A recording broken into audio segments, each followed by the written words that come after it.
No ID is meant for a sane audience. No ID may contain liberty-oriented content. Pinko discretion is advised. Now, here's No ID with Paul Banducci and Scott Moskowitz. Hey everybody, welcome back to No ID, North Idaho's mainstream media deconstruction. I'm Scott. Hello, Internet. I'm Paul. Happy to be here. How you doing, Scott? Well, my head is sort of spinning and my face is red. This may be one of the more intense, maybe the most intense, where this is episode number 19. Every region has a mainstream apparatus, what propagandizes, and that's why we're here doing deconstruction of the mainstream presentations. I was, I was sort of in Tiltville doing the show prep today, especially in the last couple hours here before we clicked the live button. And just some of the audio I was pulling, I was because of this Statesman editorial that you sent me just today. So I went and pulled some extra audio. We'll get to it. And but boy, man, like I was just in a headphones on, deep, dark rabbit hole way back in time to the year of our Lord 2021, and it was not a great time. Every now and then I come across an article or a happening, and I just know, like, this is gonna give Scott an ulcer, and I send it off and I smile and I go, we're gonna have a lot of fun with this one. And those ones always, I cherish those. They make me laugh.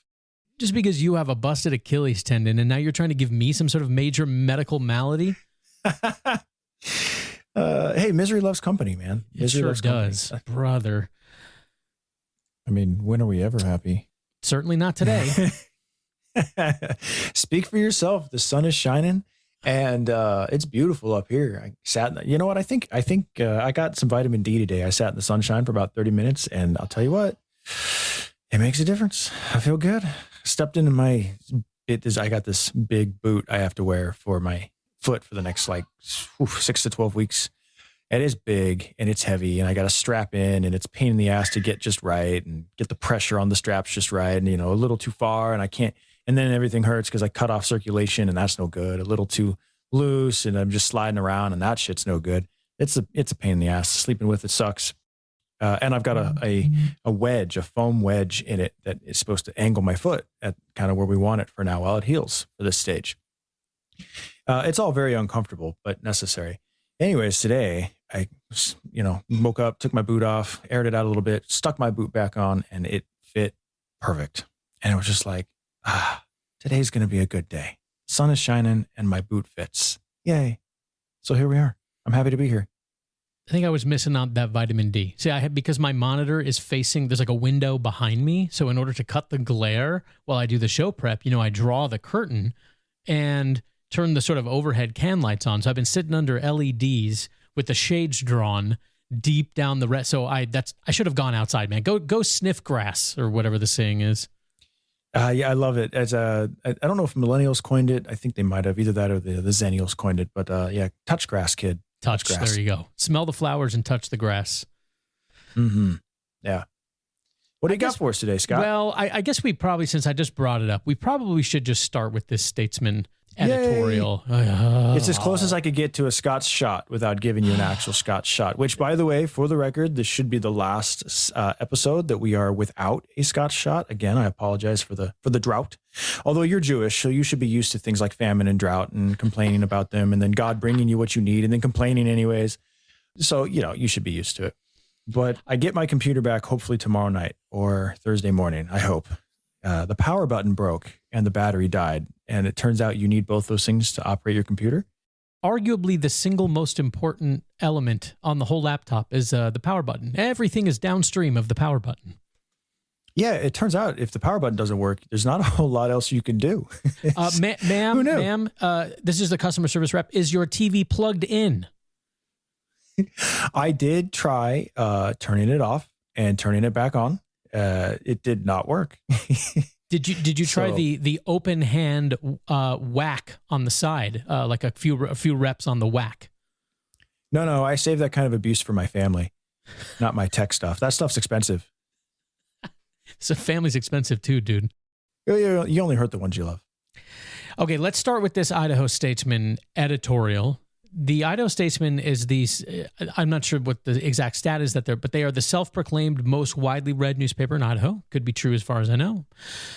This is an editorial. Once again, Paul sent this to me just a couple hours ago. So I've been deep down the pulling vintage, so many years old vintage clips to respond to some of the things that are stated in this.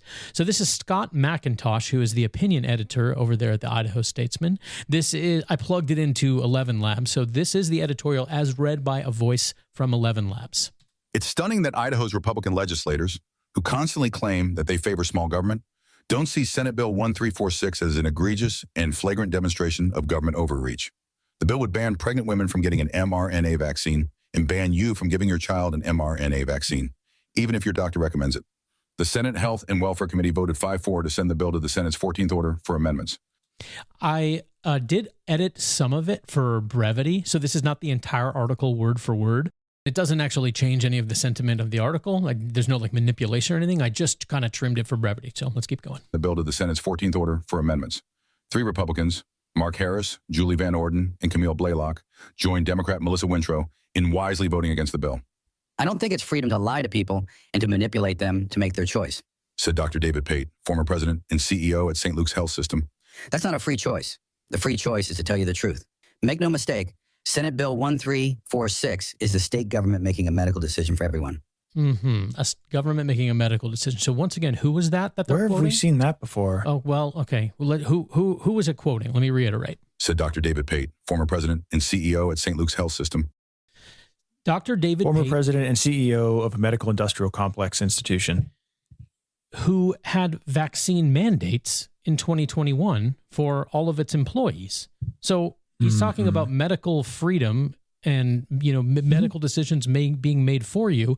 Meanwhile, he was the president and CEO of St. Luke's. And St. Luke's Health System will require all staff to be vaccinated by October 30th. The mandate comes as doctors continue to see a surge in hospitalizations. Surge! We have large numbers of COVID patients. They're younger. They're sicker. They're being given PCR tests. Sicker than ever. They're being given PCR tests that are phony baloney because they're in the hospital for other reasons. And then we shove a PCR test up their nostril, which the inventor of the PCR test said you're specifically not supposed to do because you can pick up, you could pick up a moon rock if you ran enough cycles on a PCR test. But just remember, as we crank you full of fear propaganda, public, the kids are young and sick.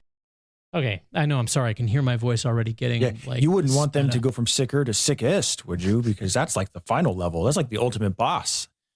Yeah, that's the M. Bison of disease. That might be a little before your time. Were you a Street Fighter 2 guy? Yeah, I was actually. That was a good reference. I didn't catch it, but I was a Street Fighter 2 guy. I did play Super Nintendo. I am old enough to remember, but I was more of a NBA Jam guy from downtown. That was my jam. Is it the shoes? It's Insta classic. The kids will never know. They'll never know what we had. They'll never know what they don't have. They will not. It was more than they got masks and jabs. We got Nintendo. Those poor kids.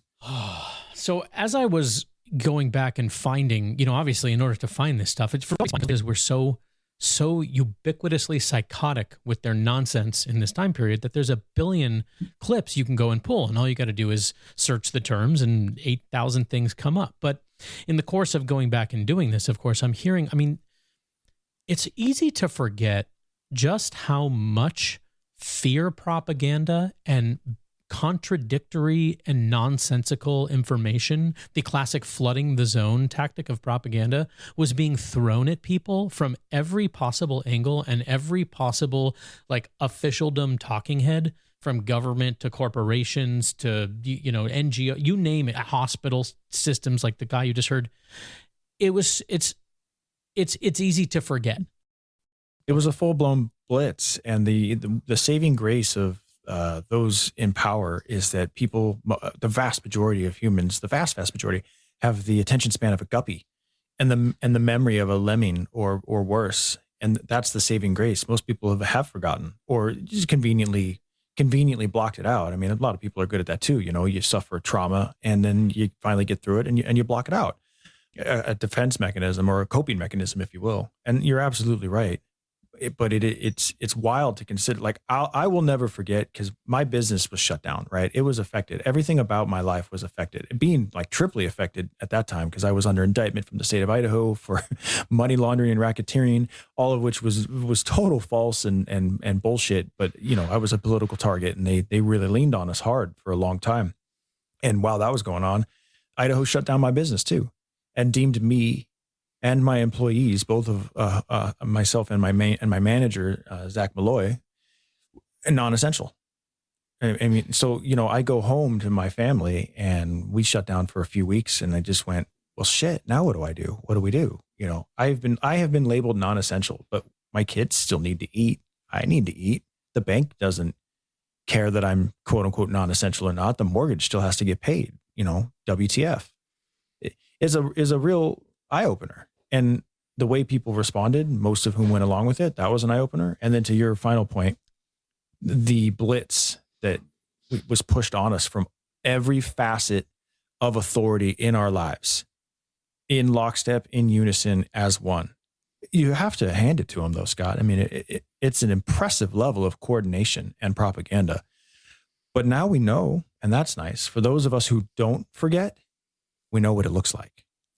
And that's why we're here doing this. That's a big part of why this podcast exists.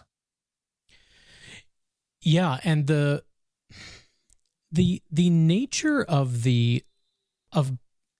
presenting an opinion such as this publicly in an editorial, and then doing quotes for this editorial that are so ridiculously contradictory to that which you perpetrated just 5 minutes ago in the most public way possible. It's so, I mean, I was trying to think of the words, and it's difficult. I mean, it's not hypocrisy. It's not like manipulative liar. Like who is this guy? Jeez. I don't think it's freedom to lie to people and to manipulate them to make their choice, said Dr. David Pate. Okay, so lying to people to manipulate them to make their choice is that this guy that is saying that, he loves doing that. He specialized in it. Okay, so therefore, what are we to make of this? Like, okay, yes, I'm presenting this to the public because I know the public has the memory of a guppy, and so they'll never remember what I did. It's hard to wrap your, like, it's so far beyond hypocrisy. I mean, this is such, it's fork-tongued and demonic. It's hard for me to imagine that this person is a human being. Yeah, I think the term you might be looking for, I could be wrong, but the term that pops into my mind is it's farcical. It is because farcical. it is so outlandish that if we weren't living in the times we live in, we would think it was parody. We would read this and think, oh man, the Onions outdone themselves again, or hey, Babylon Bee, you nailed another one, good job. But we are at the point where the Babylon Bee and the Onions are basically prophetic.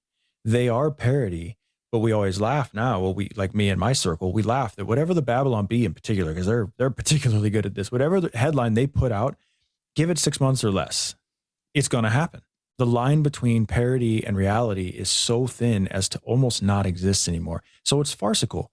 When you have the establishment coming out and telling us that government and corporations controlling people is bad after building careers on doing exactly that, and they're doing it, saying it unironically, it's farcical. You're just like, this has to be a cosmic joke. They're not only saying it unironically, they're doing it in sort of like impatient and exasperated with us stupid plebes who just don't get it. And we just don't understand that they're the medical authorities. And like, what is your idiot's problem? Will you just sit down and shut up? And they're impatient with us. It's like, pay attention to this propaganda, not that propaganda. Our propaganda is the best. If you listen to our propaganda, you're smart. If you listen to other propaganda, you're dumb.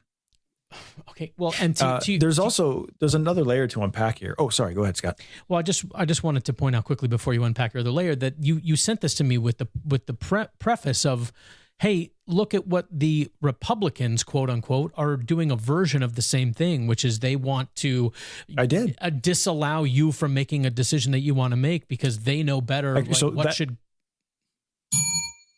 Perfect. it's all two sides of the same thing. Everyone's an authoritarian. So it's like, oh, well, we're going to vote Republican. I'm not voting Democrat. What are you, crazy? I'm going to vote for the Republicans. These people are all authoritarians. Yeah, you two sides of the same coin. You basically have one side who's like, I'm not going to vote for that side because that side wants to ban X. You go, well, I'm not going to vote for the other side because the other side wants to make X subsidized and perfectly legal. Right, so it's all a parody. Everything one is side satire. wants to take away my choices, and the other side also wants to take away my choices, but in a different way, right? And here we are. This is the perfect topic. Like one side says, you must get vaxxed and show your proof of vax in order to be allowed to participate in society. My God, I can't believe we're even saying that, right? And then the other side says, if you do want to do these things, nah, you're not allowed to. Banned. You're not allowed to make the choice. So on both sides, they're not allowed to make the choice. So yeah, when I sent this to you, because for us, it's a given that the left is 100% of the time, if I like it, subsidize it. If I don't, ban it. And then you have Republicans in general, especially neocons and establishment Republicans, and even conservatives now, more and more and more are behaving this way. So they really don't qualify as conservatives in my book, who are taking that tack too for their own pet topics. So you're all the same. You are statists. If I don't like it, ban it. If I do like it, subsidize it or keep it, and this topic right here, it's perfect. So on one side, it was, you must get vaxxed. You must do this. You have no choice. Now, only 5 years later, on the other side, it's, you can't do these things even if you want to. It's wild. And so that's why I sent it. Two parts. Number one was just the sheer farcical nature of the hospital people talking and the editorial itself, and the writer of the editor just breathlessly being like, government is taking away your choices. And all I can think of is like, yeah, that's you guys. You do that every day. You love doing that. Yeah, you absolutely. But they're not wrong. No, they're right. Yep. And unfortunately, it sucks that they're not wrong. Level 2 unpack is this. You guys are actually correct. Government is taking away our choices. It just happens to be the other side, the other tribe, and that's why you're upset about it. If it was your tribe doing the same thing, you'd be about it. They're not upset about it because they love it. They not only love it, it's like the adrenochrome that they guzzle to give them life. They thrive on it. They live for it. And so therefore, what am I to make of them pretending to be mad about that which they most love on this earth? It's like I said, it's not inconsistent or hypocritical or anything. It's much, much more sinister and otherworldly than that. It's demonic. It would be funny if it wasn't happening on our own planet. Like if we could absorb this on a TV show, or like, oh yeah, look, this other planet in this other universe or whatever, and this is how they behave, and then we could laugh and be like, yeah, good thing that shit never happens here. Oh, that's funny. No, unfortunately, it's in our universe on our planet.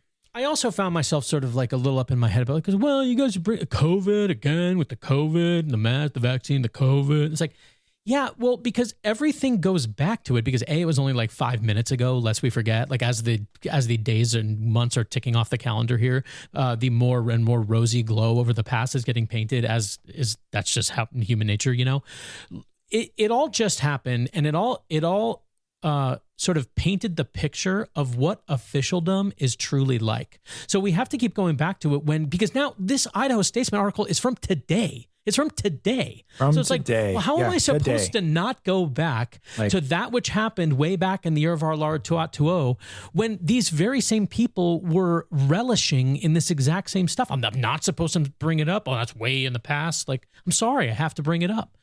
It's so illustrative. The COVID as a whole, there's so many facets and aspects of it that you can unpack, and all of which have a common theme, and that is you can't hate government enough. You just can't. You cannot hate the state as a whole enough, and you cannot hate its agents and the bureaucrats enough, and you don't hate it enough. So that's why it keeps coming up, because it is the most illustrative moment of our time, and probably will be for my life and yours. Yes, and it's not the first time the state has triggered a mass psychosis event and just illustrated for the populace just what its true nature is. I mean, it happens all the time. But it is the first time that it's the most recent. Well, on top of that, it's the first time that it has been global. It's the first time also the technology has been at the level that it is, where we have record of all of it. And, of course, as they're slowly scrubbing parts of the internet, they are trying to, the internet archives are slowly disappearing, but enough of us have saved enough of it that it's out there. So that's also unique in human history, is that we have record of all of this, and enough record keepers outside of the mainstream and outside of the powers that be, that they can't get rid of all of it. They can't whitewash all of it. So it was global and widespread in a way nothing has ever been before in human history. We have record of it in a way nothing ever has been in human history. And it was so coordinated in a way that nothing has ever been in human history yet. And that's what makes it unique. And then, of course, it happened to us. So for our life experience, it's also very unique and prescient. As such, before we continue on with the second half of this opinion piece by the Idaho Statesman, I would like to play, just to refresh your memory of what that coercion to make your medical decisions for you with lies and fear, what that sounds like. Today, another lawsuit against vaccine mandates. Small businesses are already contending with a historic labor shortage. These other guidances Then just quickly, the labor shortage that the small businesses were dealing with was because of the state. The state shut down our businesses, and we had to dump our payrolls because we couldn't operate. So the notion that there's a labor shortage. Why do you think that is? The state paid everybody to not work. Once a couple of weeks went by and everybody knew it was going to be longer than a couple of weeks. Of course, I knew right off the bat, because I was a libertarian then and I'm a libertarian now. So I called that shot on day one. I said, this is going to last as long as they'll let it. Yep. I have emails and text messages. I stood in the middle of the lounge and I told all of my clients right then and there, I said, everybody, here's how this is going to go. And we were right. But labor shortage, it turns out that when you incentivize something, you get more of that something.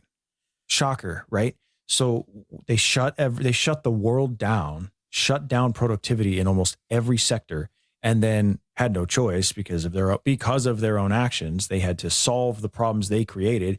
And of course, that meant print more money in 1 year than we have in the history of humankind and dole it out to everybody for not working. So what happens when you get paid to not work? What do you get more of?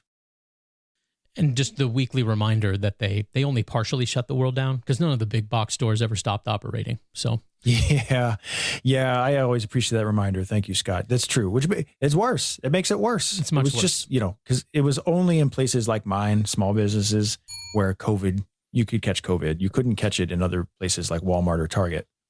I want to continue on. This is a supercut that I put together of some of this stuff. So let's just let it play through. Shortage. These other guidances from various departments are simply only guidances. That's why it's important that we codify this through the legislative process. If you're unvaccinated, make it a law. Unfortunately, you will not be able to participate in many things. That's the point we're trying to get across. It's time for people to see vaccination as literally necessary to living a good and full life. Actually, this is fine to go ahead and mandate vaccines at this point. So you're going to mandate vaccines for folks going indoors. Comply with city vaccine mandates. Should police officers, emergency responders be mandated to get vaccines? And if not, should they be stay at home or let go? Yes and yes. The mandates are working. Rutgers University in New Jersey will now become the first known college to require students to be vaccinated before returning to campus in the fall. And then they all did. I think that's a great idea. They've just told employees, you get the vaccine or you stop coming to work. University systems that are going to mandate the vaccine in order to come on campus. More universities and employers have started to impose vaccine mandates. Vaccines are how we end the pandemic. A BC health authority is apologizing after a vaccine clinic handed out yellow stars to people getting their second COVID vaccine. If you want to do business with the federal government, get your workers vaccinated. Masks went back on in Disneyland yesterday for anyone, vaccinated or not, who steps indoors at the amusement park. That's another reminder of just how absurd just get the shot and then it'll all be fine. And then, of course, once, 90% of the, I don't know what the numbers are, a lot of people lined up. So when they write the textbooks, sorry for interrupting. When they write the textbooks on this, on COVID, the textbooks that go into public schools, it's going to be just like how they tell the story about FDR ending the ending the Depression, which is a total false narrative. It's a 100% provably false narrative. A shocker, right? Government intervention screws everything up. But that's for another time as far as unpacking that particular subject. But this is just like how modern historians always rank FDR as like top 3. And he's the one who ended the Depression and heralded in a new time period for the working man in American history. And he was yada, yada, yada. But the guy was a despot who tried for like a 4th term, even though he already got 3, which was more than you're supposed to get in the first place. That's why they have the constitutional amendment about that. Put Japanese people in internment camps, et cetera, et cetera. I could go on. But yet textbooks and historians, modern ones, rank him as one of the best. It's going to happen with COVID too. You're going to see it in public schools. Kids are going to be raised to think that it was vaccine mandates and passports that ended COVID. The next round of books that are in print that cover modern history. It is. Or civics.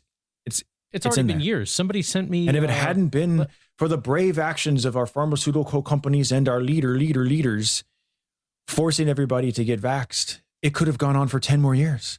And young people could have gotten sicker and sickest and deadest. It's a cult. We call them, you probably heard this before, branch Covidians. They're a cult. Yikes. In the 2023 version of some, civics or American history, whatever the textbook was, somebody sent me a picture of their like 15-year-old sophomore daughter's textbook of the 2023 edition. It already had a passage in there about the pandemic, and Fauci saved us, and that's the story. What you described's already happened. Well, crud. I'd like to say I'm an oracle, but apparently it already happened. I didn't know it happened, but apparently it already happened, and I called it a couple of years late. I mean, I don't know. Does that count, Scott? Like if you don't know something has already happened and you call your shot and it turns out to, be true, you're just a couple years late, but you didn't know. You get like half credit? I think that makes you Nostradamus. Here's one more. I came across this. I just had to play it.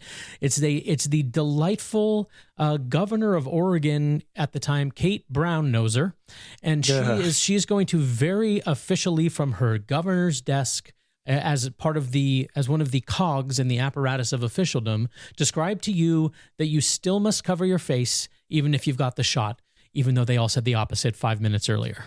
Friday, August 27th, masks will be required in all public outdoor settings. Outside. Regardless of vaccination status. Doesn't matter. This is not a drill. Not a drill.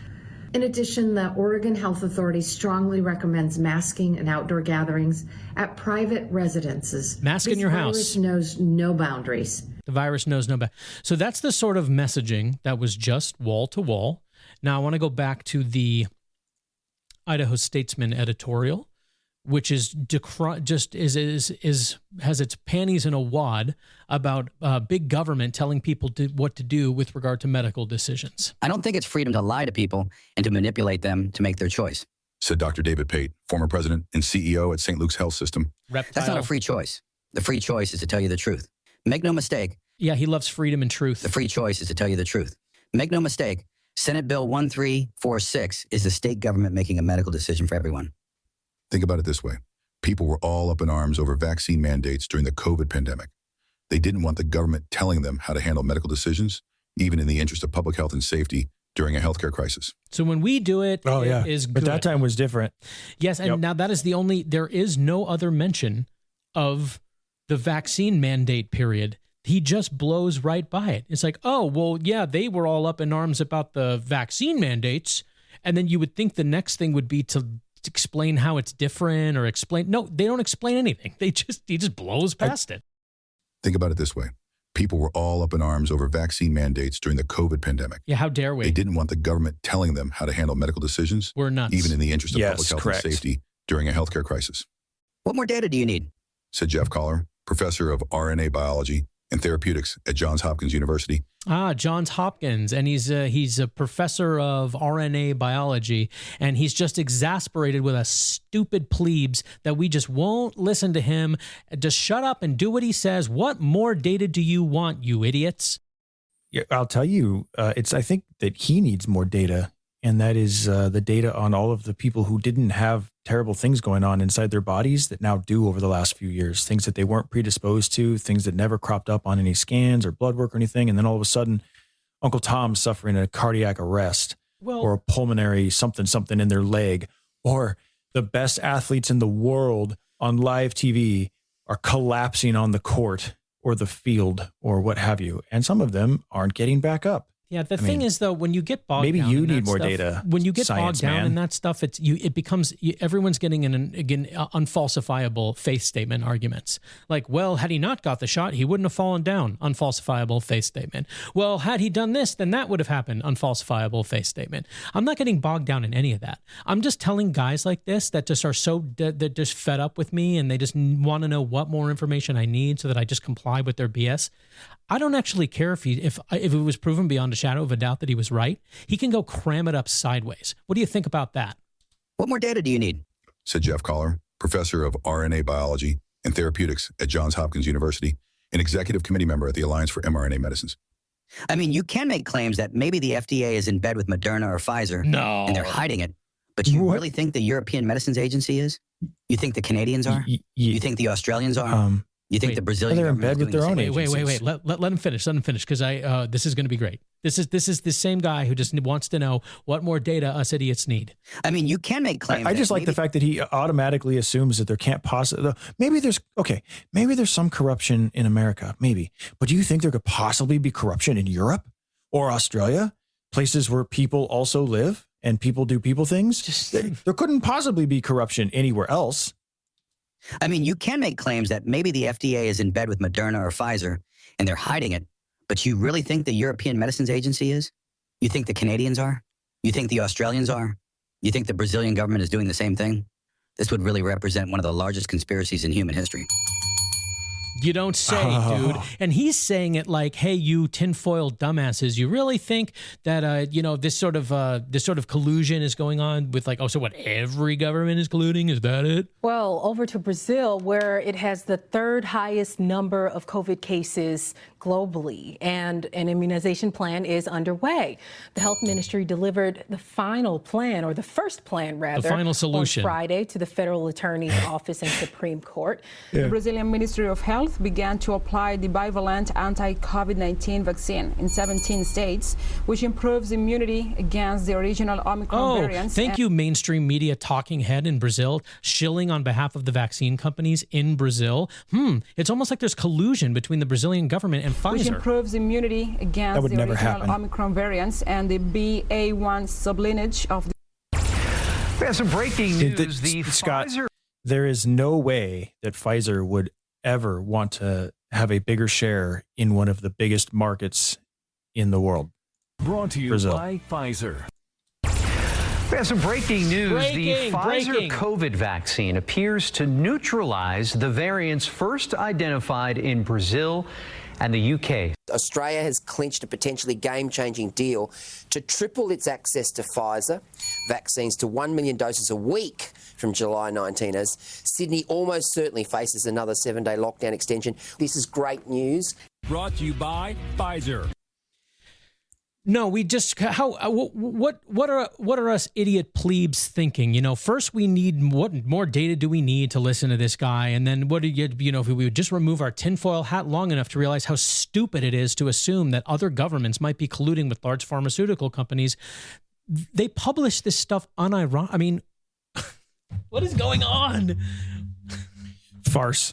This is reality. I'm beating the word to death, dude. but it's a farce. It's a scam. This is all a simulation. I was just gonna say it. Damn you! I was gonna say we're living in the Matrix, and I want a refund. I'm done being a human battery for. No, you know what? No, I'll keep being a human battery. Just can you change out the operating system, please? Can you give me a different simulation, my machine overlords? Please give me something else. It really speaks to how delicious beef is and how good sex feels because otherwise I would just exit stage left. I'm trying to think about what is even keeping me in this ridiculous simulation. And it's just because I guess the good stuff is pretty good. Cigars taste good, I mean, otherwise, what are we doing?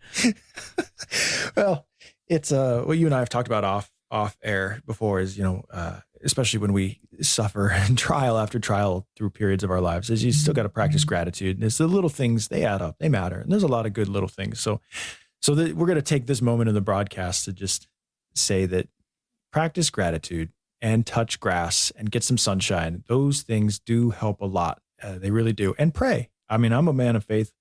And sometimes I'm really wondering, like, okay, God, you know, I know you made everything, but boy, do I have some questions about why. The questions you ask. But at the end of the day, you look around and you go, I got a beautiful wife. I got beautiful kids. You know, we live in a beautiful place. I like the people I hang out with, except for that guy, Scott, that I do a podcast with. You don't really hang out with me, just for the record. You're like, oh yeah, I was at the lounge only yesterday. For business. What were you doing? Yeah. Yeah. And I've really made basically a profession too, out of promising to like buy you drinks and cigars and then making you foot the bill anyways. Every time we're in the lounge, at the end of the night, which is really the perfect time to say it, Paul's like, oh, I owed you a cigar. It is the perfect time. You're so damn quick to get up and pay the tab before I realize it. I'm like, hey, oh shit, you already did it. But I digress. Like I way digress here. The point is there's still a lot of beauty in the world, but man, stuff like this does make you wonder, where you just like, can we like pull the cartridge out of the Nintendo, blow on it a couple of times, put it back in, press reset. Let's see, see what we get. Well, and see, the trick is you got to do the hot air first and then the cold air. And then that's how it works. Dude, that's fine. I'll go get the blow dryer. You go get the keyboard air sprayer thing, turn it upside, and between the two of us, we'll get it done. To wrap that up, I mean, you know, the Statesman, it's just another mainstream propaganda apparatus. I mean, like, there's nothing new under the sun. It's what's amazing is that I suppose thousands, tens of thousands, hundreds of thousands of Idahoans read it and they just nod their heads. Oh yeah, yeah, Republicans are terrible. Yes, Well, there's something to be said for that. A couple of things, because you mentioned that, and I was thinking about that too, about them claiming to be the most widely read publication in Idaho, or I guess newspaper in Idaho. Yeah, I think the bar is pretty low. Yeah. I think the bar is pretty low. You don't really hear much about subscriber numbers of these mainstream media sources anymore, especially print. They don't really tout their numbers. And when they do, they don't give you specific numbers. They might give you a percentage. They're like, yeah, you know, like the press did when they were patting themselves on the back a few podcasts ago. Remember, we highlighted their editorial where they basically said, yeah, so we've checked in on ourselves and it turns out we're pretty awesome. Yeah. And they mentioned that, you know, readership was up by like 8% or something. Well, you know, 8% of 3,000 isn't that many people, but 8% sounds pretty good, don't it? Well, the Statesman, they're in Boise, and Boise is the worst place in Idaho, as anybody who lives outside of Boise. And hell, people who live in Boise will probably, a lot of them, not all, will tell you. Boise sucks. It's not Idaho. It's South Idaho, man. If we could cut the line at Lewiston and kick the rest of that shit down south out of here, yeah, I'd be down. And then we'd only have to battle Coeur d'Alene and Sandpoint. Oh, man, that would be so awesome. But again, I digress. So they naturally have a much bigger market. So even if they take a much smaller percentage of a much bigger market, they're still going to have a higher readership. That's number one. Number two is they're probably one of the oldest, if not the oldest, legacy mouthpieces. So that's obviously going to help you. And people who fully disagree with them are going to read them too, just to know what they're up against. You know, that's a fact. All right. In the meantime, let's do a couple more here because we're almost already at a mid-show point here. The registration sticker bill, they are like, oh, we shouldn't have to put reg stickers on our license plate because the guy who sponsored the bill had his intern go do it for him and realized that it was kind of stupid. Well, it passed. This is for Idaho drivers out there. Starting on July 1st, coming up this year, motorists will no longer have to display a registration sticker on their license plate. Instead, a valid license plate and up-to-date vehicle registration will be what you need to comply with state law. The state estimates the change will actually save money around $300,000 annually in materials and production costs. And just to be clear, law enforcement will still verify vehicle registration during traffic stops or routine checks. Yeah, just to be clear, we're not surveilling you any less. We just want you to understand, dear citizen, we will have our eye on you and know exactly who you are, where you're going, where you're coming from, and etc. Nailed it. Lest you be confused. Oh, definitely. Yeah, don't. So it's a good thing at face value. It's a good thing because, hey, now we're theoretically anyways, operating more efficiently, which I applaud. Will we see a return on that money? No, of course not. A, because it's too small of an amount to matter anyways. What are you going to do? Give everybody 25 cents back in the state? And B, they always find a way to spend it no matter what. But it's a nice thought. It's a way to tidy some things up, save a few bucks, add a couple of extra administrative positions that you now can afford, because I'm sure somebody's getting a new job that's $100,000 plus bennies. And they will continue to surveil us as hard or harder. In fact, there are some, what I believe to be pretty realistic expectations from those of us, again, in my circle, that think this is going to be the excuse they use to increase surveillance. Yeah, that's just kind of what I was apparatus saying. as a whole. Yeah. And the tools. And local governments will actually, and here's where this gets shittier into the nature of how government works. Local governments will do the dirty work for the state and for the feds. So, because that's how this works a lot of the time. The moment the state gets out of the game, the local government's like, well, we'll pick up the slack for you. We'll do your dirty work. Because, like, for instance, Kootenai County Sheriff Bob Norris wants license plate readers and wants ways to be able to surveil you at every stop, at every stoplight, every intersection, anywhere you go where they can set up a fucking camera, they're gonna. And tag you and bag you and know where you're going, where you've been, how long, when you come back through. When the road pirates are out, every plate that they can run, they're going to run, regardless of whether you're suspicious or not, or they'll come up with an excuse for why you're suspicious and run your plates anyways. All of that. It's all going to happen more than it already does. It's already happening, but it's going to go on steroids. And at some point in Kootenai County, there's going to be more tools to surveil. Bonner County will be next because Sandpoint runs the roost here, and Sandpoint City Council and Sandpoint PD will be like, we need these things because my drugs and stuff. And we never know what Canadians might be doing when they come through here, and yada, yada, bullshit, blah, so on and so forth. So that's coming. It's coming. I hate to be so cynical about it, but unfortunately, government gives us no reason to not be. So it's cool right now, but ultimately we're going to look back on it maybe in 5 years and be like, damn, I kind of wish they'd mail me those stupid stickers and take down the traffic light cameras.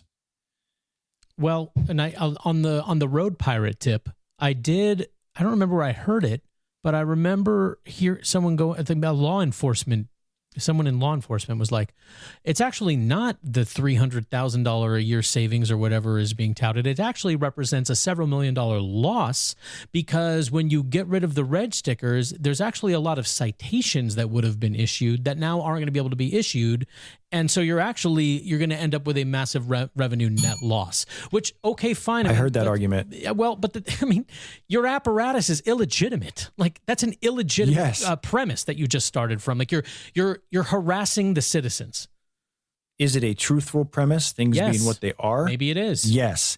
Is it immoral and unethical and illegitimate? Right. Yes. Right.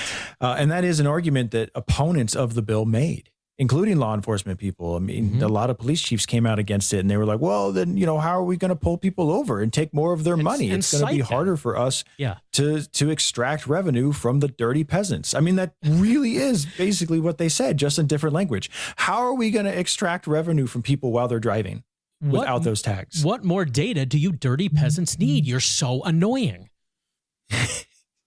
Just shut up and give us your money. Lord. Okay, well, hey, if you want to take the edge off, take a little stress off, get rid of your cynicism for an afternoon. Ooh. All right, Fun Jenny and I want music. to try this out. This sounds pretty cool. It is a cafe coming to our area. It is similar to the idea of, say, a cat cafe, but this new cafe is coming to Coeur d'Alene later this month, and it's really unusual. Hold on. Do you know what a cat cafe is? I'm guessing it's a cafe where they allow cats to hang out, so you can go and get a coffee and sit in a chair and get toxoplasmosis all over you. Yeah, exactly. I'll have a vanilla latte and some toxoplasmosis sprinkled over the top. Could you do a design with it, please? Does it come with a side of Benadryl? Because I'm allergic. What is a cat cafe? Cats. This is what I'm really wondering. Cats roam freely in the lounge area, so it's not like they're in a pen or anything. They're just like wandering around the place. Okay. Yeah. That's what a cat cafe is. Okay. Yeah, it's not a zoo. If it was a zoo, then we'd put them in pens, which is perfectly humane. Oh yeah, no, it's a great wholesome afternoon to spend with your kids. Okay, here's the rest of this cafe that's coming to Coeur d'Alene. It will be full of these little guys. That's right. This is the Cappy Hour Cafe. Goats. Oh, look at how cute they are. It's the Cappy Hour Cafe. maybe I should have done Ask Paul on this one. Cafe. Is it capybara? Oh, look at how cute they are. It's opening March 31st. It'll be at Big Red's Barn and will offer a reservation-only Brazilian-inspired capybara experience. They'll serve special Brazilian-inspired coffees. Check. That sounds amazing. And tea as well.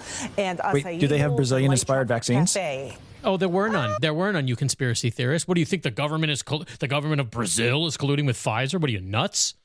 Is this Capybara Cafe sponsored by Pfizer? Well, actually, I was wondering as I was listening to this, like, is this a native ad? Did the Big Red Barn pay for this? It's this one is not as obvious. I'm not sure. They maybe did because there was some specifics given, like the date it's opening or whatever. But these news anchor ladies are, they just love animals. Humans are the worst. You idiots. Just what more data do you need? But animals, boy, do they love them. So it's possible that they just actually did this sort of organically. I don't know. It's unclear. That sounds amazing. And tea as well. And acai bowls and light tropical snacks. But I think the real win is, it sounds like they'll have capybaras or a capybara. I'm not sure. I need to sign up immediately. This is so up my alley. They're so cute. And I was told once when visiting a preserve that they love human interaction. So there you go. Perfect. There you go. This one time at the preserve, I was told that they love humans. We didn't get to see or touch any capybara, but I was told they love human interaction. Jokes and cynicism aside, I think that sounds fun and that sounds cool. And I'll tell you what, if I lived in the area, I might be tempted to check it out. That's kind of cool. Capybara they're fun. They're funny. They're cool. I don't know anything about them, but they look like they'd be fun to interact with and and just sit there and have a coffee with. I'd give it a try. And for the record, by all accounts, the people who run Red's Big Barn, which is in Hayden, if I'm not mistaken. We're talking about the place in Hayden where it's sort of like a petting zoo they've got in Hayden. Right. They're good people. And they actually do take really good care of their animals. And they bust their asses to make that business go. I can't imagine it being easy. That is a tough business model. And they've been around for, I think they've made it eight some odd years. They started before COVID and somehow managed to make it through. And they're locals and they're decent people. Capybara Cafe sounds fun. Go check it out. Then you know what? Maybe you and I will have to not hang out there together. I think that's awesome. I will also have to not pay for your ticket. I'll tell you, I would definitely, infinitely, no comparison, rather hang out in a cappy cafe than a cat cafe. God, cats, no thanks. Oh yeah, that's not even close. Not even close. I would pay like 10 times the amount to hang out with a capybara versus not cats. Here's a final one before we take a little breather to describe the model for this show, on which, you might have noticed, you haven't heard any advertisements. This is breaking news. Breaking! We're tracking breaking news out of Kootenai County tonight. Sheriffs, deputies, Coeur d'Alene police, and the ATF, those federal agents, are investigating an explosives incident at the county fairgrounds today. Sheriff's office says that 2 vendors at the Northwest Gold and Treasure Show got into a dispute yesterday, and then today a son of one of the vendors approached the other and threw a backpack under their table. The backpack caught fire and was quickly thrown outside, and we're told no one was hurt in this. Deputies, though, arrested 21-year-old John Marsh from Mid-Pines, California. Wait, I haven't asked Scott. What do you suppose the odds are that of the 2 parties involved in the dispute, one of them was Islamist and one of them was Jewish? They're at a gold show. They argue, and then a bomb is thrown. It does. Well, I would say it's like over 100%, but the name. Yes. Deputies, though, arrested 21-year-old John Marsh from John Marsh? Marsh Harmad. Yeah, Marsh or Marshenstein. They changed it at Ellis Island. John Marsh Harmad and Avi Marshenstein. Mordecai Marshenstein. All right. Well, it was worth an ask, Yeah. Well, he is from California, though. Here's the end of it. Deputies, though, arrested 21-year-old John Marsh from Mid-Pines, California, and charged him with suspected arson, aggravated assault, and suspected arson. Well, he threw a flaming backpack. Allegedly. Suspected arson. Yeah, I love that too. It's possible he might have done it. What gave it away? The backpack. it's on fire. But we're not entirely sure that it was a Jansport Inferno that someone tossed out the door. Good damn, times. what a perfectly good waste of a perfectly good North Face backpack. I do wonder, it was like, oh, the two vendors were, Mohammed Abdul bin Mohammed and Mordechai Mendelstein were in a dispute. And then the next day, one of their sons, the patriarch's son, went and did his dirty work. Yeah. Do you think that he was like, hey, John, you got to go do this for me? Or did the kid take it upon himself? If it's the former, man, way to sacrifice your firstborn. I mean, boomers. Okay, and with that, I think it's time. I'm not going to go to war, son, but you're the right age for it. So, who wants to go die for Israel? Hold on, I gotta go deposit my Social Security. Oh my gosh, check. it even checks those boxes because again, on one side it's like, who wants to go die for Israel? And on the other side it's like, here, son, you're a man now. Here's an exploding backpack. Okay, you know what to do. Speaking of Israel and money by the OJs, this show, No ID, runs on the value for value model. As I mentioned a moment ago, we do not have and will never have sponsors, ads, live reads, or any other form or of explosive backpacks. Well, I did just plug Jansport. And by the way, if you lit a Jansport backpack on fire, it would still be usable because boy, are those things workhorses. Yes, Jansport. But no, I actually, that actually is a great illustration. I actually really As I was hobbling all of my audio gear up to my office today, I have to wear a backpack because I'm on crutches. And guess how much of my audio equipment I could fit into that Jansport? How much, Paul? So many compartments. I could fit all of it times 3. What will they think of next? All right. I apologize. Please continue. So, well, that's a good point about the value for value model, which I will describe momentarily, is that if you hear us mentioning something like the Big Red Barn or Jansport backpacks or anything else, you can rest assured that we actually just like it. If you're hearing us plug a product or speak highly of something, it's because that's what we think, not because that's what we were paid to say or paid not to say. And that's what happens in the advertiser model that this show does not run on. We instead run on value for value. That simply means that if you find this show valuable, if you find it to be a valuable addition to your rotation on your podcasts, then we ask that you return value to us. And there are many different ways to do that: time, talent, and treasure. Now, we are gratefully borrowing this model, as I like to say from time to time, from No Agenda, from Adam and John and the pioneers of the model at No Agenda. I should say that John just had a double bypass surgery. So the show has taken a weird turn for the moment while for the first time ever in almost 20 years, John's wife is filling in on the other end of the microphone. So it's Adam and Mimi for the timing. So Cool. it's been kind of a strange few days. And so way to take down the patriarchy, Mimi. Way to punch through that glass ceiling and replace a man with a woman. Well, word has it that Adam's women listen to podcasts too. Word has it that Adam's only given 70 cents on the dollar from all the donations. So no, that makes sense. That's economical. You got to, one does have to consider these things. Payroll's not cheap. It is not. So our well wishes, of course, to John and for all the No Agenda producers that are out there that are here in this show, because we're media deconstruction shows. Those are our homies and big inspirations for us. So Godspeed, Dvorak. Feel better and hope, avoid infection and hope you heal up and you are not in pain. As somebody who just went through is going through post-op stuff, man, whew, I wish you no pain. I can't take it so far. Value for True value. Facts really do be like that. The time, the talent, or the treasure is the way you can return value to the show. And that means, for one, I don't think we've mentioned it in a couple shows, big value returned is telling people about the show. Word of mouth. Yes, please. Is how things grow in the most organic and robust way possible. So if you like the show, please tell people about it when you find yourself in these sorts of conversations. Just, keep us in mind. Send people the link. Yeah, word of mouth, huge value returned. That would be the time portion. Tell your friends, tell your enemies, my goal is to kind of make everybody upset. So, well, we're going to get to that in the second half of the show. I can't wait. And so that would be the time portion. The talent portion is any sort of, audio or visuals you'd like to cut together, show art or art, stuff like you're hearing on the show, clips, news clips, whatever.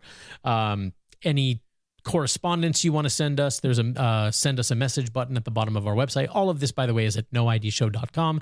And the treasure Boots portion. on the ground reports, hot tips, follow-ups. Actually, we've had great, we really appreciate the follow-ups on topics we tackle and the inside dish on some of those things for people who are conveniently placed in positions to know more than we do. We appreciate that quite a bit. And then also the interactions we get where sometimes Scott or I, usually me, might say something that's slightly inaccurate or not quite on the nose, and we get a correction. And I do actually appreciate that because we strive for factual consistency and objective truth. So, when you're spitting things the way we are at the pace we are, it's important to be well informed and factually correct. So we appreciate that. And I know actually our second half of the show is going to tackle some of that. A gentleman who's contributed in that way, and I'm looking forward to breaking that down. Absolutely. And the treasure portion is donations to the show. Financial treasure is obviously huge, needless to say. And that can be done in a number of ways. Patreon is available for one-time donations or recurring donations. Signing up for those is extremely helpful. And any amount, there's some predetermined tiers that are on the page you can sign up for, or you can pick a number, or you can do Venmo or PayPal and pick any number, whatever is an important number to you. We love numerology. We love, whatever, important dates or, oh, by the way, speaking of that, the row of ducks is fun. The shiny schmeckle thing is fun. I enjoy those. Those are good. The last thing about John and his heart attack, the magic number is 33, always has been. He had his heart attack on 3/3. Did he really? Isn't that crazy? I suppose that's, not to put this kind of voodoo on the poor guy, but that's kind of like us discussing my number 13 and then me going down. Well, aha. Yep. Oh, weird. Right. Henceforth and right after. I know. You put things out. Whatever. I don't believe in that kind of crap. No, of course not. All right. Go to noidshow.com and help Paul, cover his medical costs for his busted Achilles, even though he doesn't believe in the unlucky number 13. For the low price of like $1,000 a month, you too can take care of a broken podcaster. NoIDShow.com, NoIDShow.com. Let's do second half of show. This is from the Ranch podcast, hosted by Matt Todd. We brought him up on the last show, and we have some more correspondence to share. And but before we do that, I wanted to play. I was listening to his interview with, it's not easy to keep up on. I mean, the guy's doing like 11 million interviews every day. It's crazy the work ethic. He had Seriously, Melissa, we're proud of ourselves for doing once a week, and this guy's doing like 5 interviews a day. I don't know how a guy with two first names can be so prolific. It's impressive. Can you imagine what he would be like if he had 3 first names? I can only imagine what he'd be like if they were hyphenated.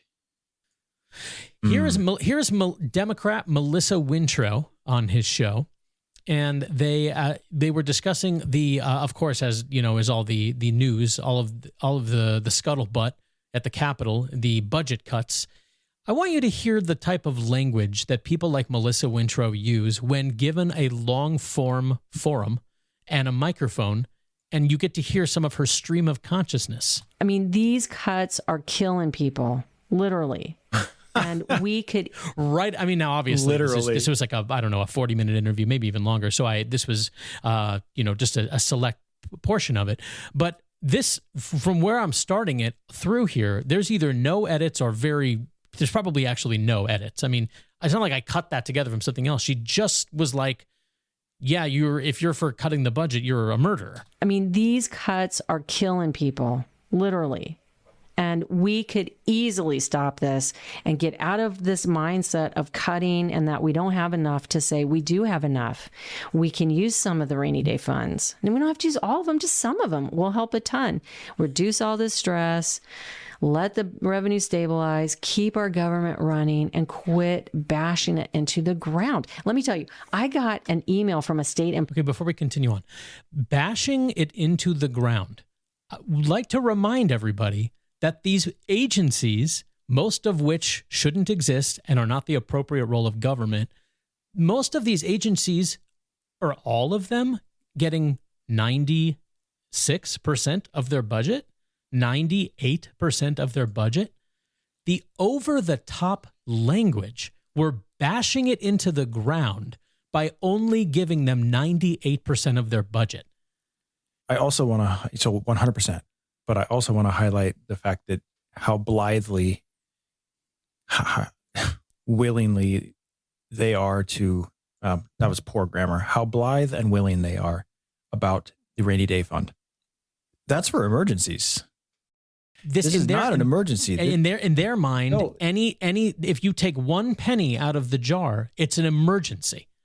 Yeah, I know. And that is the way these people think. You are not wrong, but they are wrong. This is just the inability to make the ends meet because the state does more than it's supposed to do by a long shot. And you can't have it both ways. You can only skin people so deep until you're cutting muscle and bone, and people just have had enough of it. And Idaho tends to have a little bit less of a tolerance for it, more than we should still, but less than most other places like California, where they'll just govern me harder, daddy, cut me some more. In Idaho, a little less of that, but still too much. These people can't fathom the fact that maybe you're not supposed to be doing all of this. These are budgeting issues. This is not an emergency. I immediately think of when at the moment she mentioned the rainy day fund and how she was about it. I just thought, if you don't run your household this way, you can't.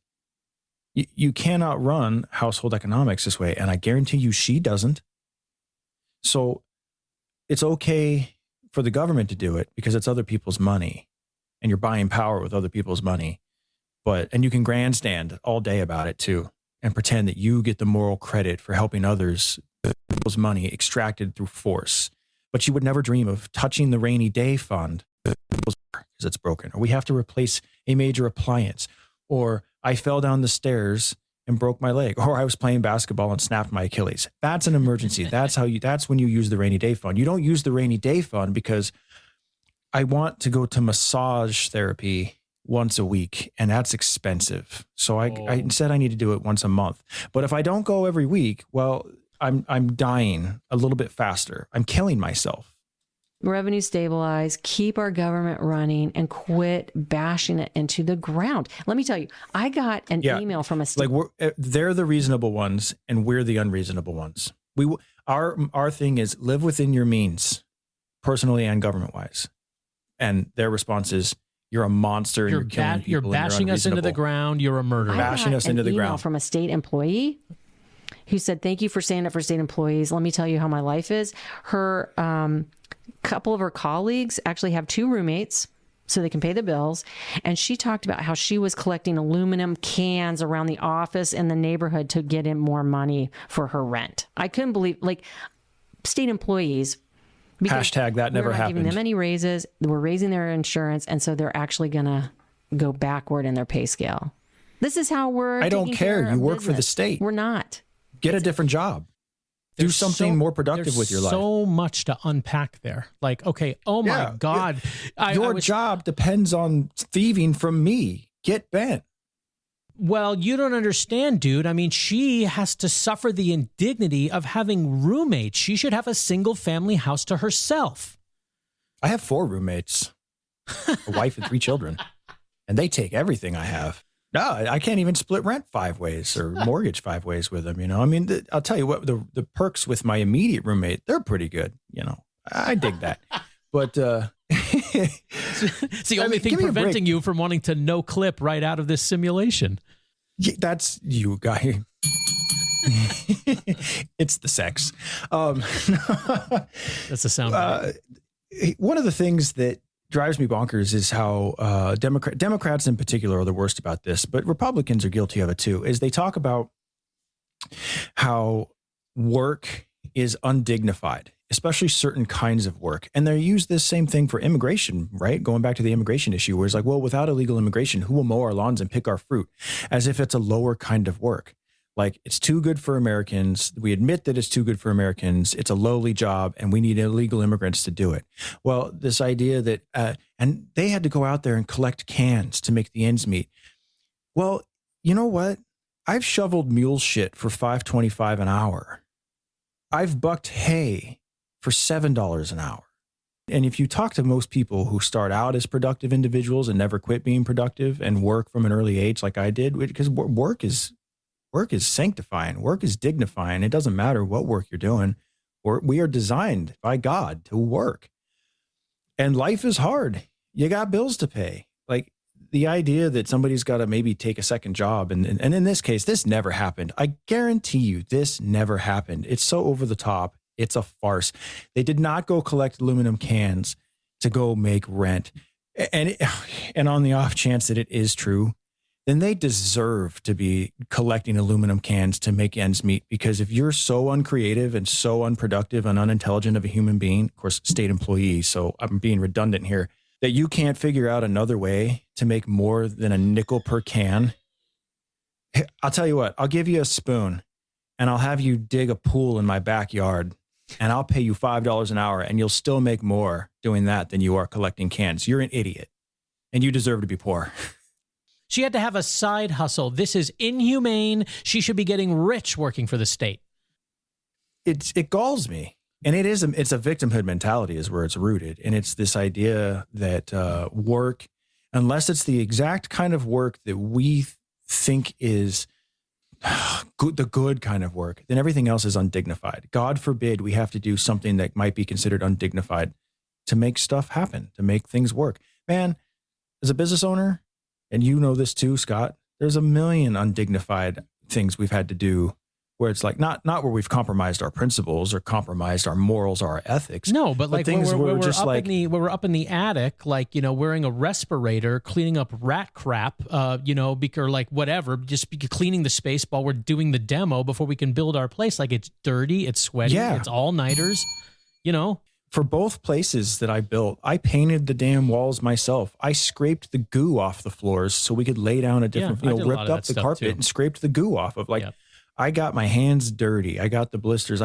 And even when we're running the business and we're successful, I'm still the guy who is sometimes cleaning the bathrooms because no one else sees it and will do it. Sometimes cleaning the grease trap underneath the sink where the stuff builds up because the employees aren't that great. Even the good ones aren't that great. It's not theirs. So they don't see all the stuff. And, you know, a lot of people are kind of a not my job kind of person anyways, or you don't pay me enough to do this. So the owner picks up the slack, or other productive people in their own settings pick up the slack. Anyways, long-winded, but the point is you can tell, like, there's so much to unpack just with this, the idea that certain work is dignified and certain work is not. You should only ever have to work 8 hours a day, 4.5 days a week to make the ends meet. And if you have to work more than that, well, oh my God, it's so unfair. It's killing people, the fact literally. That cutting, it's literally killing people. You know, a 2% cut is the end of the world. We're going to raid the rainy day fund for something that is a budgeting problem, not an emergency. And so on and so forth. I mean, there's just so much here. There is, and we're going to run out of show here. I still have a little bit more to play from this. And I'm going to run out of battery. Well, and on my phone. I have to bring this up because I looked a little bit into Melissa Wintrow's background because you mentioned the victim mentality.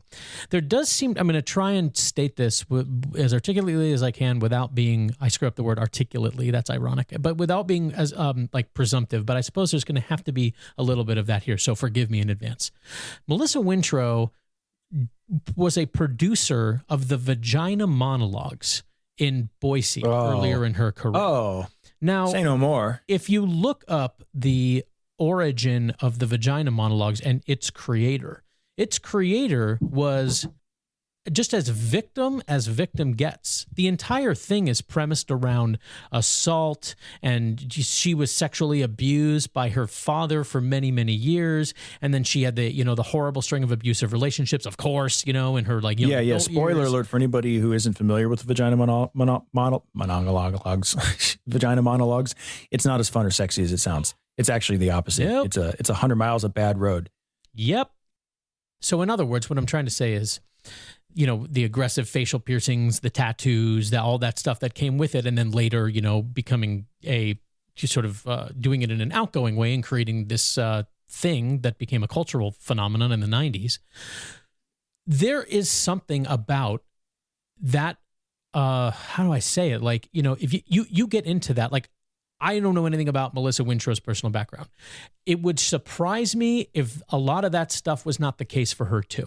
There does 100%. seem to be something that when that sort of stuff happens to you when you're younger, this is the sort of person you become when you're older. Every perpetual victimhood and seeing the world through that lens.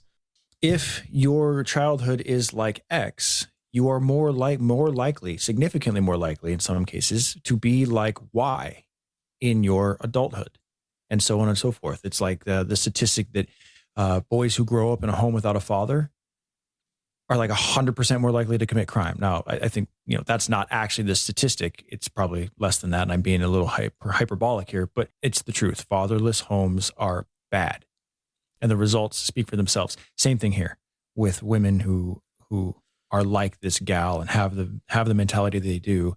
Guarantee you we can check some or all of the boxes of what happened to her or how she was wired or how she was raised, because nothing bad necessarily even has to happen to her. It's just how her parents raised her or the environment or a combination of all of those things. Let's finish this before we run out of show. This is how we're taking care of business. We're not. It's shameful to me. Well, I agree with her there.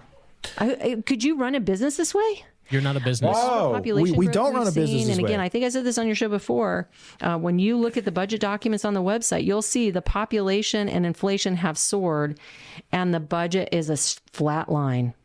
Regardless of, for the last 2 decades, if you factor in inflation and population, we are still at a flat line. We have not grown this budget out of control. What people will say is, oh, the budget's growing. Well, of course it is nominally. Right. Because of inflation and so forth. But if you put those other 2 factors in there, we are not doing what we should. We have over $1 billion of school facilities, repairs that are needed. We cut school funding again. I don't want to hear it. We are not doing well. And this legislature is failing Idaho. There, I said it. A lot of the school districts have tens of millions of dollars. In fact, the School District 271, which is in Coeur d'Alene, is one of the top 5 most wealthy districts in the entire state, and they have tens of millions of dollars at their disposal. The Boise districts, they have hundreds of millions of dollars at their disposal. They never talk about that, but they have money in the bank, so to speak, like hard cash money. And it is also well known if you look, that a lot of these districts have a lot of the money because of the COVID funds that were dispersed 4 or 5 years ago that still haven't been spent or have not fully been spent. There is a ton of cash that they're sitting on that they're not willing to spend. Now, the rural districts, they get hosed pretty hard, and that's by default. That's just kind of how everything's designed. But you don't see the urban districts that are sitting on millions and millions and millions of dollars offering the rural districts any help. No, they're just soaking. They just want to pass another bond or soak the taxpayer more or bitch and moan at the legislature in Boise saying, give us more, give us more. There is money, plenty of money. There is. And again, we've already covered this part, but the vast majority of the Idaho budget is already spent on education. What more data do you need? Last part of it with regard to federal dollars. There are some folks that won't vote on anything because it's federally funded, and they're overly concerned, I think, about national debt, which I'd like to see that same concern come into fruition when we're talking about tax cuts and how that increases the debt. But there's a group of folks that won't do it and can't see, really the benefits of government and the importance of taking that federal funding because it's that's because we're paying attention. So you'll see people just foot drag and never vote for those kind of things, even if it does mean it'll benefit the welfare of our state. So I don't know what's so funny. Like, what's she laughing into fruition about? When we're talking about tax cuts and how that increases the debt. But why is that so funny? Physically, in the world we live in, where physics exists, tax cuts don't increase the debt. Spending increases the debt. This is so basic, it hurts me in my heart that I have to explain it. But Paul, you're failing to see the benevolent, overlord, godlike nature of government. The benefits of government. The benefits of government. The benefits of government. You just don't get the benefits of government, man. You just don't get it. You just don't say, well, how much more data do you need? You just don't get it. Hold still while we thrust benefits at you. I'm very benefited. poor Matt has to sit across from the table from this lady and just kind of hold his tongue. I mean, he doesn't hold his tongue. Like he participates plenty, and he's a good host. But man, I could not do the show he's doing. Let's put it that way. As is abundantly clear, yeah. Yeah, there's a reason why we're doing what we're doing, and he does what he does. Yeah. All right. We're nearing the end here. I had a couple more, and I do want to, maybe we'll save it actually, some of the stuff with Matt. Do you mind saving it? I think we'll make this decision. Well, we're making this decision in real time. I think it's a good idea to table it, but I absolutely want to lead out with it. Yes. On our next show, and we're going to have to make sure people like have this last clip with this Wintrow gal in their minds, so that there's context for why we're doing what we're doing. Because, exactly. I guess a little bit of a teaser. Matt Todd brought up some salient points in response to a lot of what we said on the last podcast regarding budgetary issues in the state, and none of them were wrong or inaccurate. But I want to address them a bit deeper and more properly, because it's perspective and narrative and premise and lens, the lens through which you view the world, all matters. And a lot of what I say, and Scott as well, I don't mean to speak for Scott, but I know that it's the same thing too. But here I go. But here I go, is that a lot of what we say carries already the inferred understanding of these things. We're like, we know things are this particular way, XYZ, but we also believe vehemently that they shouldn't be. And so what we say sort of carries with it the understanding, especially if you guys know us, that like we know this, but it's all horrible and bullshit and shouldn't exist. I'm going to be a grammar Nazi fine point on it, and it's actually the problem is because you said, well, we're inferring, we're implying it. The problem is that it isn't inferred by many people, and so therefore it's not sort of taken in the spirit in which it's intended, because we assume that the lens we're implying is being inferred, but it isn't. Correct. Yeah, and a lot of that too is that I've spent the last 20 years really progressing from what would be a Bush Jr. voting neocon to a conservative libertarian, to a libertarian, to a constitutionalist, then to a minarchist, then a full-blown libertarian, and then a full-blown anarcho-capitalist. And I spent 20 years making that progression. And it's in politics, history, geography, civics, economics are all things I love. I read on them daily, and that doesn't make me the foremost authority or an expert, but I know what I'm talking about. And because I have spent so much time doing that, a lot of concepts that to me are just like automatic that I know are not inferred by others. So, and the premise from which I'm starting, I'm sometimes way away from the premise someone else is starting from, because they haven't spent the 10, 20 years grappling with all of the concepts, like taxation being theft, or you own your, self-ownership, for example. You talk about self-ownership and people immediately aren't quite sure. Well, that's a basic concept to me. You own yourself. And if you own yourself, then everything else flows out from there. And your principles are dictated by that, and so on and so forth. Anyways, so a lot of what I say,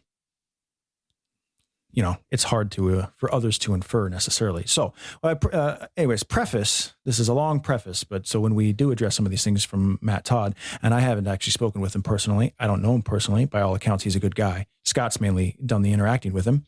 When we go to do this, it's not to attack or defend, it's more to clarify.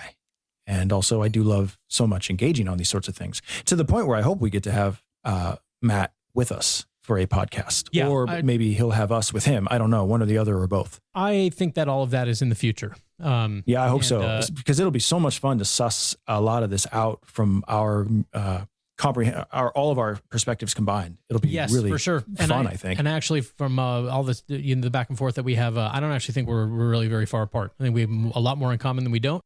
He's just he's getting a hell of a lot of specifics thrown at him on a daily basis. Now I kind of want to just do that and end the show with it, but you make the call, Scott. It's yours. So either we end the show with it.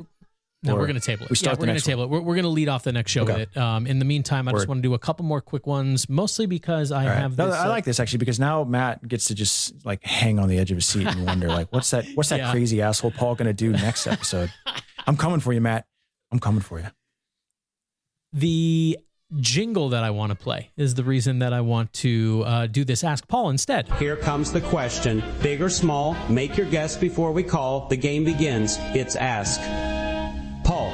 Brought to you by Pfizer. When state lawmakers are accused of bad behavior, State House justice begins with an ethics trial. Under a new bill introduced Monday, those trials in the Idaho House would no longer be open to the public. The proposal from Republican Representative Vito Barbieri would keep all ethics proceedings secret. That's unless a committee finds a member has violated the law, didn't disclose conflicts of interest, or otherwise their conduct was unbecoming of a legislator. Here's Barbieri. Because this is an internal matter, because this is an ethics issue within the House itself, the only time that anything would come out would be when the Ethics Committee makes a report to the whole House as to a recommendation of an ethics violation. The most recent ethics trial came in 2021 when a legislative intern accused former Representative Aaron Von Ellinger of raping her. He was later convicted of rape by an Ada County jury and is serving a 20-year sentence. Barbieri submitted a letter to the judge in Von Ellinger's criminal case attesting.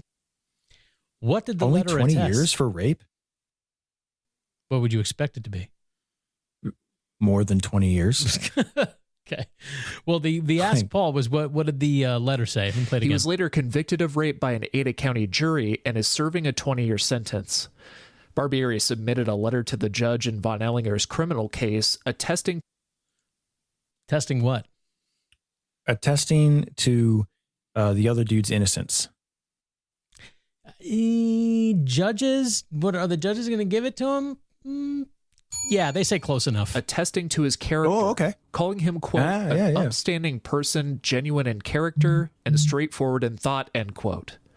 The bill would also exempt ethics complaint records. So it's basically like, he's a good guy. He's a real upstanding guy. And straightforward in thought, Well, end I guess quote. from such a letter of attestation, one could infer that maybe Erlinger was innocent. Yeah, I think that's why the judges decided to give it to you. The bill would also exempt ethics complaint records from public disclosure and prevent attorneys from representing parties within the case. The proposal needs to clear a public hearing before it could reach the House floor. That is fascinating. First of all, before we unpack this, I just want to say I love the jingle. Thank you, Scott. You're welcome. That was my first attempt. I wasn't all that happy with it, but I'm glad you are. Pleased as punch. It doesn't have to be awesome. It just has to be about me. Oh, schmeckle. Yeah. As the kids would say, I feel heard or seen. I don't know, whatever it is. Kids are stupid. So this definitely does not pass the eye test. It definitely it makes a thinking person cock their head and go, why would you want that?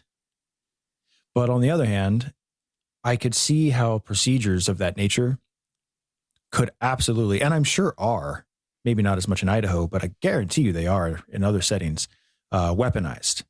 Because as you and I both know, you may prevail in a court of law, but the court of public opinion is at times even more merciless and cold and uncaring, and certainly less logical. And that's saying something because the bar is already crazy low when it comes to logic and common sense for the legal system anyways. So we're talking the lowest of low bars. But it's so easy to be guilty in the court of public opinion while being innocent for reals, or found innocent in a court of law, and the damage is already done. The rape of a name is a thing. That is a thing, and that's a common one that gets thrown around too, especially in the hashtag Me Too and the hashtag Always Believe Her era. A lot of damage was done when it was really at its height a few years ago, and it has been done more since, and still is being done, where all it takes is an accusation, and there goes your career, potentially. Not always, but potentially, if you can withstand it. But not everybody can. Not everybody has the money, the time, the ability, the personality, the legal defense fund. Not everybody can withstand such a thing. Now, this isn't me presuming innocence either, you know. Yeah. What do you think, Scott? Well, I'm with you in that it doesn't. I don't like the notion of the state doing. Well, no, we're doing this in secret. Like, no, you're representatives of the people. You don't get to do anything in secret. And I kind of think that once you work for the government, when you draw any sort of money from the government and are supposedly an agent or a representative or an employee or whatever you want to call it, your life is public, man. Whether you like it or not, too bad. You chose it. Yeah, that's kind of my thing too. And it's like, but this thing and that thing can happen if it said it needs to be secret. You don't understand, Scott. Like, okay, maybe I don't understand, but the notion of the state doing anything in secret does not sit well. From a mainstream media deconstruction standpoint, I did like the part where they wanted to discredit by being like, oh, look, see, he wrote a letter for the rapist. See. No, that's a good catch. I did notice it. I focused on other stuff, but it was not lost on me. Yeah. They're like, oh, and the one guy so the last ethics issue was about 4 or 5 years ago. Right. And it was a guy who did rape. And the guy who wants to push this bill supported the guy who did rape. He's pro-rape. So, We're NPR. So, dear reader, make your own judgment call. Right. Yes. This NPR podcast is brought to you by Pfizer. The Republicans love rape. It's not that far off.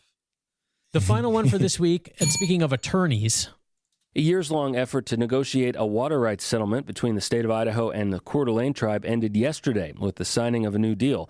Negotiations dated back to 2008 and included other stakeholders, including the city of Coeur d'Alene, Benewah County, Potlatch, and its timber subsidiaries. Let me guess, the tribe got everything.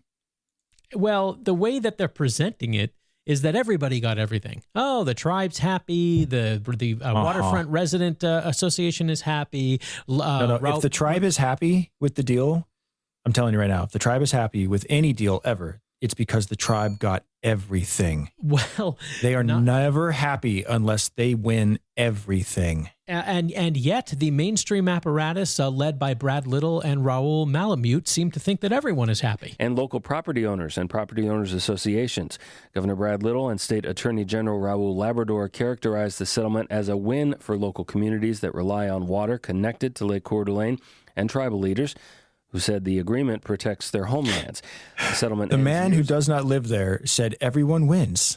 The settlement ends years of litigation over tribal water rights in North Idaho, which courts had previously affirmed, but without ruling on specific details.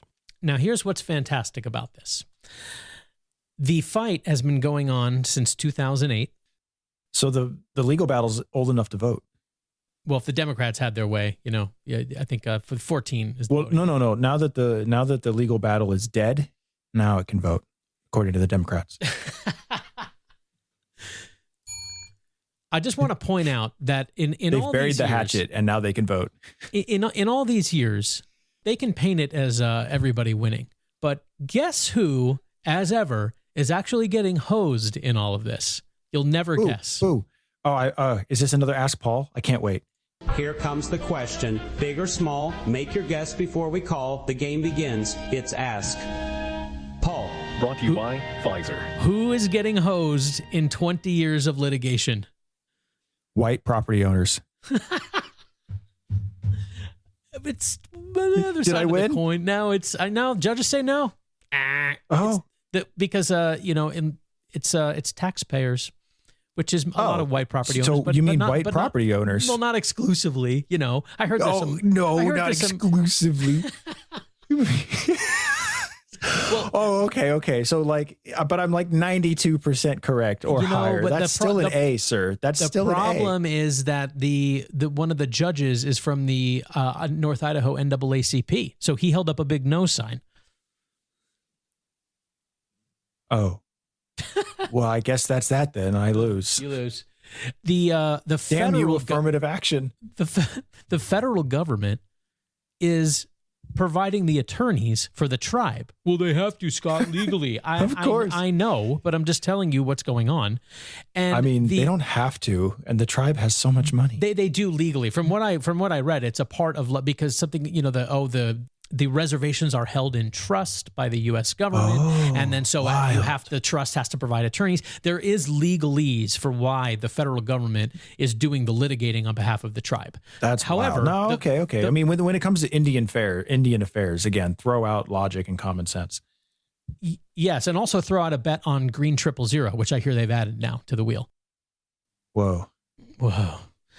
Okay, so the federal government, whatever the legal reasons, is paying the attorneys for the tribe, and the state of Idaho is paying for the attorneys for all the other side. The white property owners, and the this and the that. So in other words, both sides of the litigation is getting covered property, by government for, apparatuses. Yeah, and tax dollars. And then they're like, wow, it went on for 20 years. Well, wow. Wow. 20 years. I asked ChatGPT to do a reasonable estimate, like, based on, attorneys' averages per hour and how many paralegals and what, that over 18 years of litigation, it was closer to 20. Somebody ought to call up Wintrow and tell her, we found it. We found where the money went. Like, you want to keep propping up Medicare? There it is. There was the $20 million that you could have reclaimed from the tribe, or at least half of that, $10 million you could have reclaimed from the tribe. And that ought to prop up Medicaid like you want to for another, 8 months. Well, the thing is you're not going to it's not going to be from the tribe. You're going to have to get it back from Dewey, Cheatham, and Howe. And that money has long since been spent on waterfront property, ironically. I want a new Matrix. Life is a scam. Ain't it grand? I guess let's go sleep with our wives. I mean, what else do we got? Yep. That's I'm taking off my pants right now. Oh, thank you, everybody. So I can get ready for the government to fuck me. Thank you, everybody, for tuning into this train wreck of a show known as No ID. Whatever. It's 100 miles of mediocre road.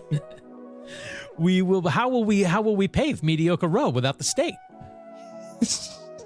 My God, the questions I can never. I don't know. I don't have any answers for this. My libertarian mind has been blown. I'm gonna just keep taking off my pants. This is the world's longest unzip. Please remember us at noidshow.com. Time, talent, and treasure. Return value to our program if you find our program valuable. For the record, a long zip is we just call that. It's known as foreplay, Scott. All right. Until next time, from Post Falls, I'm Scott. And I'm Paul. Taxation is theft.